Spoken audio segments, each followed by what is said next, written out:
rock music. Don't correct me, lady. Don't correct me. Just watch and learn. No. And it's funny, like I'm like a redneck now, like I'm driving this truck, people are like, kids are laughing at me, this group of Justin Bieber kids in like a fucking Dodge Neon, they're like laughing because I'm like rocking out to AC/DC. You know, I got gas canisters in the back seat, so I'm like, you know, I'm not gonna fuck with these kids making fun of me. Like if they think I'm a redneck, I'll show them what a redneck's like, right? So I just kind of like, I stare these kids down at the light, and then I roll down my window, I'm like, hey boys, wanna get raped tonight? And then they just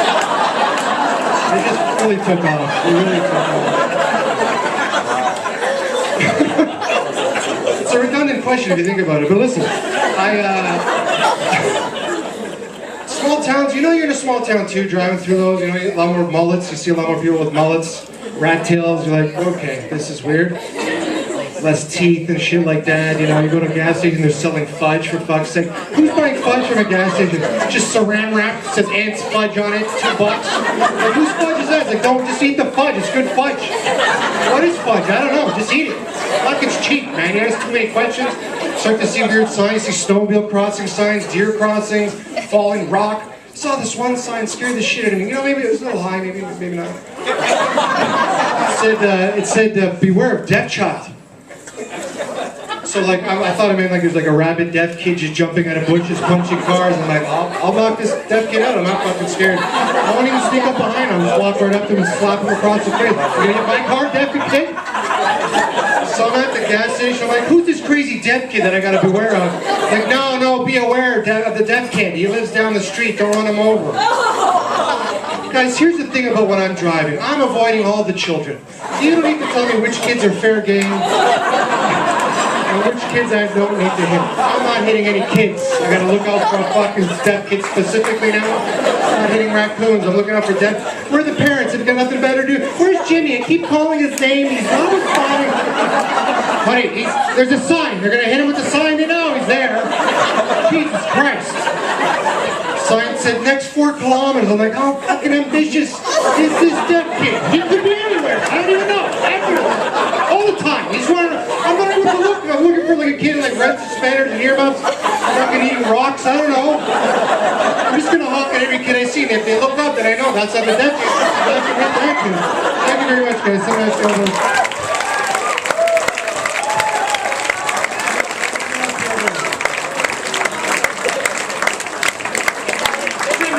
Everybody.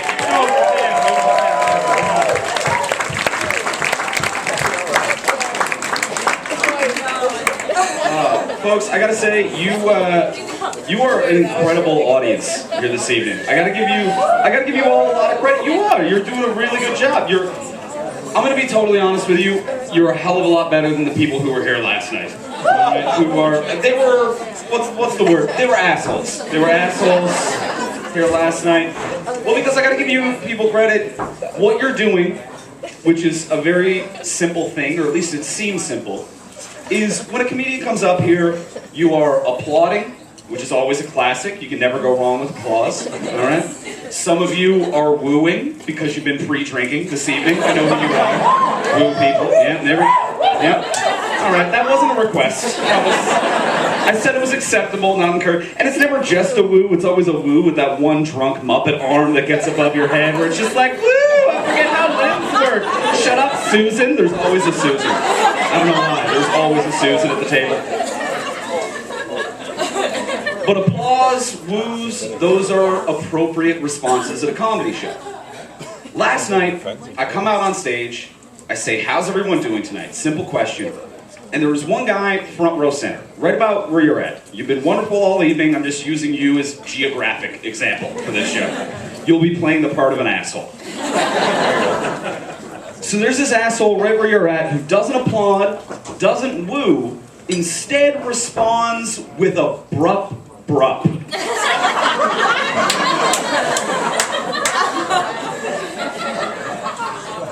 Now, I see by that reaction, some of you are familiar with the brup brup.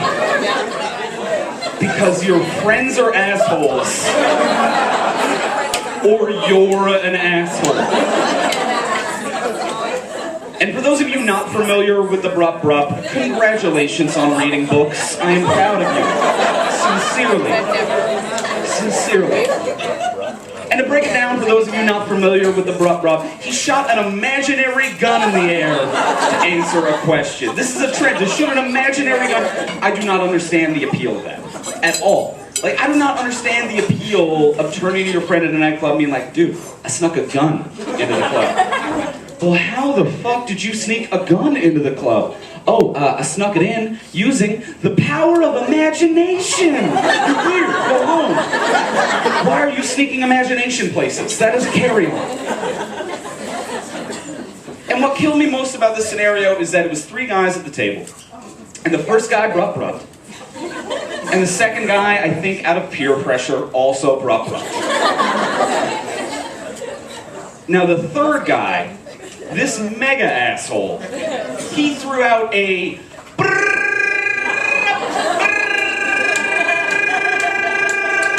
like, why does that asshole get an automatic weapon? Why does he get an automatic weapon just because he can roll R's? And it highlights the fact that this is an imaginary weapon and your imagination is shitty. Why are you imagining an affordable street weapon? Because I get it for a second, it's fun to imagine a weapon, but if you're going to do that, why don't we scale it up a little bit?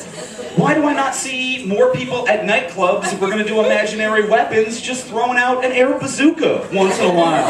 You know, just like, I love this song. Kadoosh! Anything. It's my birthday. Grenade. Light it, throw it, duck for the entire song if you want to. You can do video game shit if you want to. Just tie it up. Get over here. It's imagination time. You should have fun with that. And that's the type of stuff that bothers me in life because I'm powered by an imagination, because I'm a nerd. And by the way, I will say I'm very proud of being a nerd. Because when I grew up a nerd, nerds are good people in my books. Like when I grew up, I never met a prejudiced nerd. I didn't meet racist nerds. I never met homophobic nerds. Like, I never saw a dude in a Star Trek costume turn to me and be like, but gays are the weird ones. You don't see that shit. It is hard to be prejudiced in a skin-tight onesie. I feel like it's part of the issue. You know? And like, I even remember the original Star Trek series had the first ever interracial kiss on television. First ever black-white kiss in TV history was on Star Trek. It was between Kirk and Uhura. And that was a big deal to society. That was a big deal in the media. But that was not a big deal to us nerds. Because to us nerds, a black-white kiss on Star Trek did not matter. Because last week, Kirk was fucking a green woman. Do you realize how little black matters when you occasionally get green antler hooven pussy with a clip flop in the bedroom? Black is a non-issue at that point. And that's why I feel like, moral obligation aside, I could never be prejudiced as a nerd, because I have, as many other nerds have, I have masturbated before to images of Mystique, the blue woman from the X-Men. Alright, don't you judge me, she is a sexy blue woman. Alright? Some of you are, alright, that was too enthusiastic in the back. Yes! I don't want to be friends with you. Just something about a guy who's like, we bet our dick and our ass do the same thing. No, scale it back.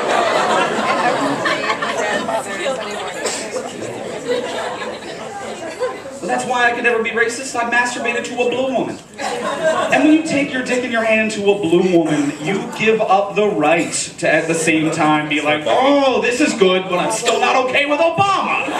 Like you can't have your dick in your hand and hate in your heart at the same time. It is impossible. Dare you to try. But now I feel like times are changing. I don't know if it's just because nerd culture has become so much more mainstream. Every third movie or television show now is based on a comic book. I'm seeing prejudice creep in an uncomfortable way. And this, I really started noticing it a few years back when they came out with a new run of the Spider-Man comic book. It was the Ultimate Spider-Man comic book, and the new Spider-Man was now a Mexican.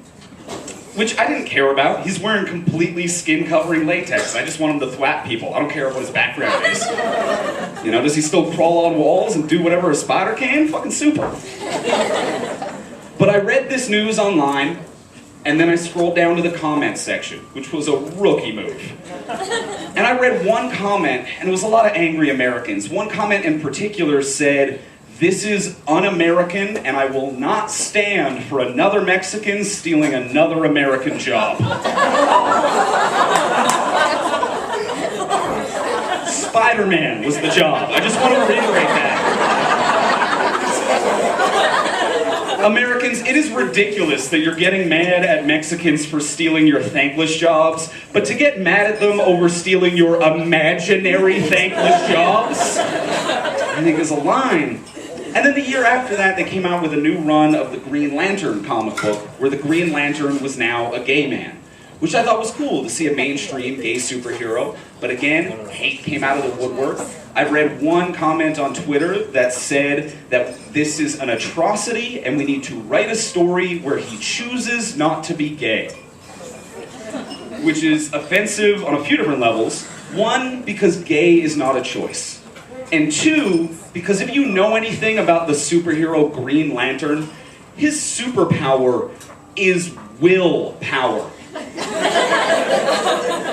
If anyone could have willed themselves to not be gay, it would have been the Green Lantern by now. He can literally will himself through space. If you can do that and not will away Steven, gay is not a choice. You need to accept it. But I get worked up easy. I got a little bit worked up recently doing some shopping. I was in the mall, and I saw a woman in a hijab. You know, the traditional Muslim head wrap, the hijab, and relax. By the way, I'm just going to preface this joke by saying we can all relax. I realize as a comedian there are certain trigger words that make everyone in the room uncomfortable, and when a white male with a microphone says hijab and Muslim in the same sentence, I can collectively hear every butthole in the room just snapshot, close.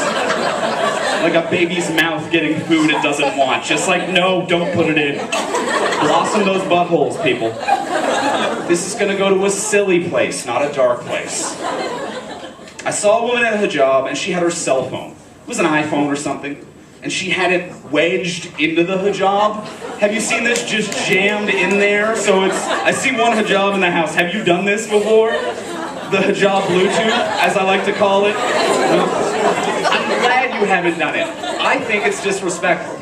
Like, I'm not even a religious person, but I see that, and I'm like, nothing says you didn't choose this religion. Like, taking the symbol of your religion and turning it into an ineffectual Bluetooth. Like, that is bad. That is bad. Because no other religion gets the right to do that. No other religion gets to take their symbol and make it functional because they want to. Like, in your lifetime, you are never going to see a Jewish person with a ninja star of David. That's not going to happen. Like, in your lifetime, you were never going to see a Christian wearing a cross who turns to you and says, "Oh, also, if I rip off little Jesus' legs, USB drive. USB drive, little Jesus' legs."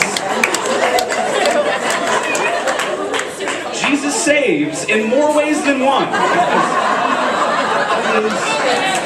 USB drive.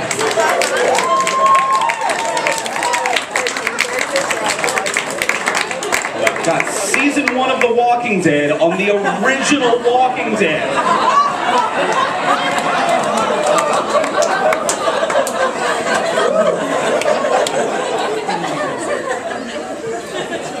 All right, you folks are a lot of fun. Are you ready for our headline act this evening?